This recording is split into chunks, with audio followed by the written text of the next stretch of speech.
뉴스를 만나는 시간 나우 함께하고 계시는 지금 시각 10시 41분 55초 지나고 있습니다. 이번에는 국제뉴스 속에 등장하는 인물에 대해서 전격 해부해보는 시간이죠. 뉴스를 움직이는 인물 후. 오늘도 르몽드 디플로마티크의 발행인인 성일권 박사와 함께합니다. 박사님 안녕하세요. 네, 안녕하십니까. 네, 저희가 총 4회에 걸쳐서 한반도를 둘러싼 4대 강국의 최고 지도자를 분석해보는 기획 시리즈를 보내드리고 있는데 지난주는 휴일이어서 저희가 한 주 쉬었고요. 푸틴 러시아 대통령, 중국 시진핑 국가주석에 이어서 오늘이 세 번째 시간입니다. 세 번째로 만나볼 인물 누굴지 먼저 주제를 듣고 시작을 해보도록 하겠습니다.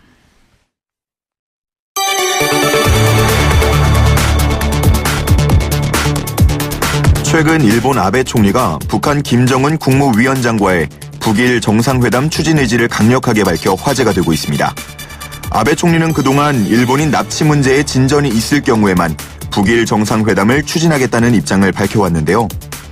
최근에는 일본인 납치 문제 해결의 조건을 달지 않고 김정은 위원장과 만나 솔직하고 허심탄회하게 대화하고 싶다는 의지를 드러냈습니다.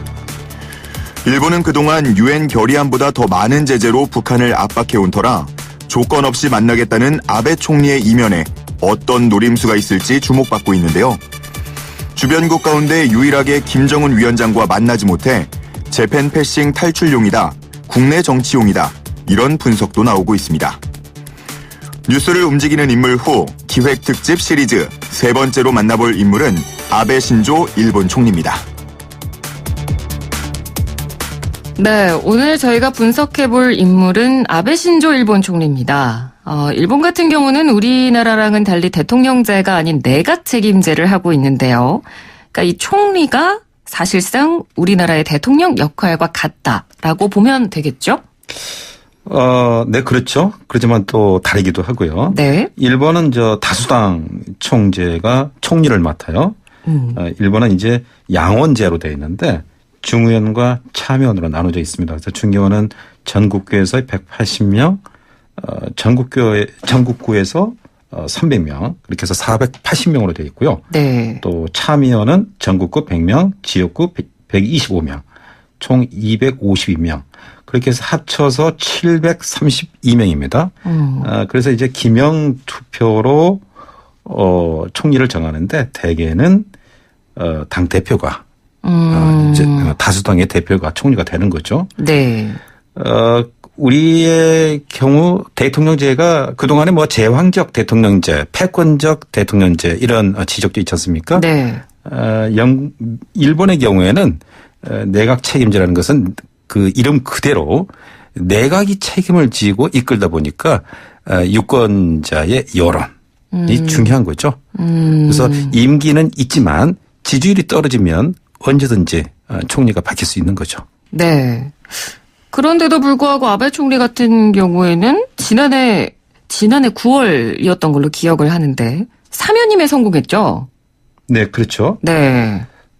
총재 연임은 원래 당규상 2번까지 했는데 니카이 간사장이 주도해서 3번까지로 바꿨어요. 예. 그래서 이후에 이제 아베 총리는 3번째 연임에 성공한 거죠. 네. 이런 식으로 가면은 이제 3년 임기로 해서 2021년 9월까지 이제 총리직을 맡게 되는 거죠. 이제 이렇게 되면은 1954년생이에요, 아베가. 네. 전후 세대 출신의 첫 번째 총리이자 전후 최연소 총리였는데 이제 그 예정대로 임기를 마칠 경우에 역대 최장기 총리 기록을 경신할 것으로 예측되고 있습니다. 네. 지금까지도 최장기로 집권한 총리인데 4연임까지 가능하도록 지금 당규를 바꾸려는 움직임도 지금 일본에서 나오고 있나요? 그렇죠. 그런 이제 움직임이 있는데 네. 이미 그 전에 2006년에 잠깐 한 1년 정도 총리를 했었는데 실제로는 더 한 거죠. 이렇게. 근데 이제 4연임까지 가능할지. 네. 그래도 반대도 있죠. 반대의 목소리도. 이렇게까지는 좀 힘들지 않을까 생각을 해봅니다. 네. 자, 그리고 아베 총리 하면 많은 분들이 떠올릴 만한 이슈가 바로 개헌입니다. 뭐 평화헌법을 개정하겠다. 전쟁할 수 있는 국가로 일본을 바꾸겠다라고 아베가 항상 주장을 하는데 그러면 아베의 최종 목표는 개헌이다라고 봐도 무방할 것 같거든요. 그렇죠. 그러나 목표라는 건 그 목표일 수밖에 없는 또 그런 한계가 있어요. 아마도 또 반대 여론도 있을 수 있으니까요. 그러니까 목표 정도로만 끝날 수도 있다. 글쎄요. 근데 이제 아마도 의원 내각제이다 보니까 이 국민적인 여론이 중요한 거죠. 네. 여론은 아직까지 지금 헌법이 좋다. 여론이 있거든요. 네네. 그래서 아베가 이런 생각을 가진 것은 1990년 이 걸프전 당시에 일본이 실제 전투병은 참전을 못했는데 측면으로 여러 가지 지원을 해줘요. 물적인 지원을 많이 했는데 그럼에도 불구하고 국제사회에서 머물다면 살인다라는 네. 지적도 있고 또 일본 스스로도 이렇게 돈을 쓸 바에 오히려 우리가 전투에 참여하는 게 낫지 않느냐. 그러나 일본 헌법에 2차 세계대전 끝나고 나서 연합사령관에 의해서 만들어진 일본국 헌법이 있어요. 네. 거기 헌법 구조에 전쟁을 포기하고 전력을 보유하지 말며 교정권을 부인하라. 그러니까 쉽게 얘기하면 전투 참여 금지의 그 규정이 있는 거죠. 이에 따라서 자민당 일각에서는 이제 뭐 전후 정치의 청산이라든가 보통 국가론 네, 이런 주장하는 목소리들이 이제 나오는 거죠. 네. 아베는 바로 그 점에서 거기에 편승하는 거죠. 그래서 좀 본인의 이제 그 강한 이미지 네. 그런 게 있는 거죠. 네. 그런데 좀 그런 여론에도 불구하고 아베 총리는 그럼 왜 이렇게 개헌을 하고 싶어 할까? 개헌에 목을 맬까가 좀 궁금해지는데요. 왜 그런 걸까요? 예, 아베는 정치권에 입문한 그 당시 그 순간부터 보통 이제 국회의원 처음 당선되고 이렇게 보면 이제 국회의사당의 기자들이 쭉 몰려오잖아요. 앞으로의 포부가 뭐죠? 라고 물어보는데 이게 다 이제 그런 관습이 있는데 보통은 이제 제가 미숙하고 젊으니까 선배 의원님들의 가르침에 따르겠습니다. 열심히 노력하겠습니다. 이렇게 말하는 게 대부분인데 네. 아베 신조는 제가 국회의원이 된 것은 일본국 헌법을 개정하기 위해서입니다. 한시라도 빨리 미국에 의해 강요된 헌법이 아닌 일본의 자주 헌법을 개정하고 싶습니다. 라고 얘기를 했어요. 본인의 첫 의지 표명이 또 그런 것도 있고 네. 그다음에 자기의 그 아버지, 또 친할아버지, 또 외할아버지 이런 분들이 다 정치인들이었어요. 특히 이제 외할아버지의 경우에는 네. 강경론자였어요. 아베처럼. 네. 그래서 외할아버지는 이 기시 노부스케 전 총리였는데 군국주의자였어요. 자민당 초대 간사장도 지냈고 외상을 거쳐서 57년 총리에 취임을 했는데 네. 당시에 이 미 군정 당시에 만들어진 이 평화 헌법을 어떻게 하느냐 폐기하고 자주 헌법. 그러니까 일본의 어떤 재군비를 가능케 하는 그 자주 헌법이 필요하다고 주장을 했던 사람이에요. 네. 반면에 그 친할아버지는 좀 평화헌법 수호론자였다는 거예요. 네. 그런데 아무래도 모든 저는 유전자는 잘 모르겠습니다만 좀 절반씩 좀 닮다고 하잖아요. 그렇죠. 그래서 아베는 외할아버지 쪽을 좀 닮은 모양이에요. 네. 그런 정치적 성향은 또 그쪽을 닮은 것으로도 볼 수 있다. 실제 아베는 그랬어요. 2006년 첫 총리가 되고 나서 네. 이런 모습은 아니었거든요. 당시에 우리 한국을 방문했을 때 이 나름대로 과거도 과거에 대한 참여도 하고 또 신사 참배 같은 건 하지 않고 네. 나름대로 상당히 어떤 평화 헌법에 이 근거하는 어떤 정치인의 그런 모습을 보였는데 네. 시간이 흐르면서 아무래도 이제 어떤 여론이라든가 또는 어떤 정치적인 어떤 목적에 의해서 네. 이렇게 자주 이 헌법 개헌을 이제 얘기하고 있는 거죠. 네.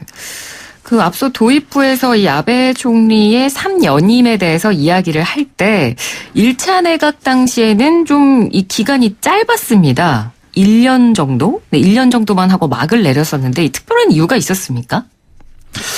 네, 당시 2006년 고이즈미 후임으로 총리에 취임을 했는데 네.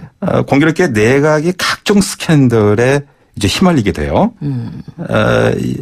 뭐 당시 행정개혁상이 이제 돈 문제로 또 사임을 했고 농림수산상이 또 자살을 했고 또 국방상은 또 히로시마 나가사키 그 원폭 투하가 네. 어쩔 수 없는 그 일이었다고 또 이런 말 함으로써 또 국민적인 또 공분을 자아냈고 이런 악재 가운데 2007년 참의원 선거에서 크게 패하는 거죠. 예. 그래서 당시 또 아베는 또 괴양성 대장염을 앓고 있었다고 해요. 네. 그래서 이제 음식을 먹으면 5분도 되지 않아서 또 화장실을 가야 되는 그런 증상인데 당시에 그 아베 부인인 아베 아키에 여사가 이제 울면서 이제 상황이 이렇게 됐으니까 정치 이제 하지 말자. 이 사는 게 더 중요하지 않았냐. 네. 또 그런 또 얘기도 있고 해서 그래서 총리 관저에서 퇴임 후에 바로 병원으로 가서 입원을 했다고 해요. 네. 그럼 그러다가 어떻게 재기에 성공하게 된 건가요? 2009년 8월 중의원 선거에서 당선이 돼요. 네. 근데 당시 경제적으로 일본이 대단히 어려운 상황이었어요.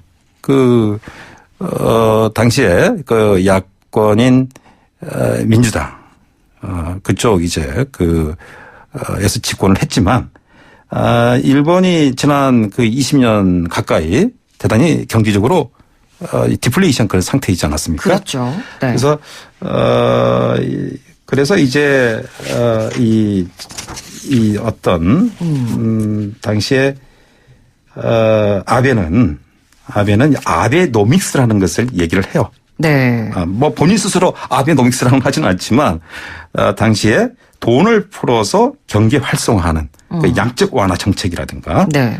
또 기타 여러 가지 아까 말씀드린 어떤 일본 헌법, 일본인들의 어떤 자존심 이런 부분을 얘기를 하면서 이 선거에서 이기게 되는 거죠. 네. 그 아베는 아무래도 이제 정치인 그 부친 내 어떤 그 후광을 많이 받죠. 네. 그래서 아버지의 지역구를 받아서 또 이제 당선이 되고 그 잃어버린 20년으로 불리는 일본의 장기 불황을 이제 끝내고 그러면서 이제 지금까지 국민의 지지를 받아온 거죠. 네. 자, 그러면 이 끝으로 좀 짧게 답변을 들어야 될 것 같은데요. 최근 아베 총리가 김정은 위원장과 조건 없이 만나겠다 이런 입장을 표명을 했었는데 왜 지금 이 시점에서 김정은 위원장을 직접 만나려고 하는지 그 부분에 대한 분석은 이미 조금 전에 아나운서님이 말씀을 말씀을 했듯이 김정은 위원장에게 자꾸 이렇게 일본인 납치 문제를 이렇게 거론하면서 네.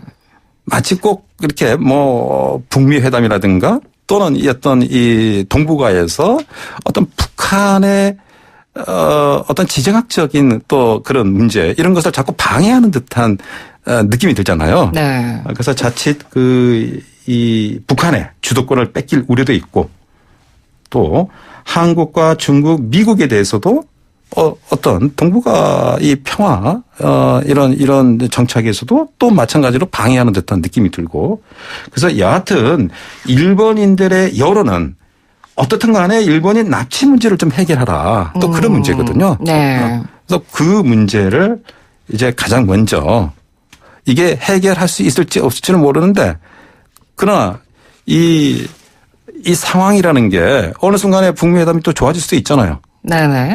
그래서 그런 상황 아무래도 정치인이다 보니까 이제 그런 것까지 감안하고 실제로 지난 평창 올림픽 당시에도 김 회장을 만나려고 무척 애를 썼어요. 그러나 그런 자리가 없었어요. 예. 그런 복합적인 의미가 있다고 생각을 합니다. 예, 알겠습니다. 오늘 말씀 잘 들었습니다. 고맙습니다.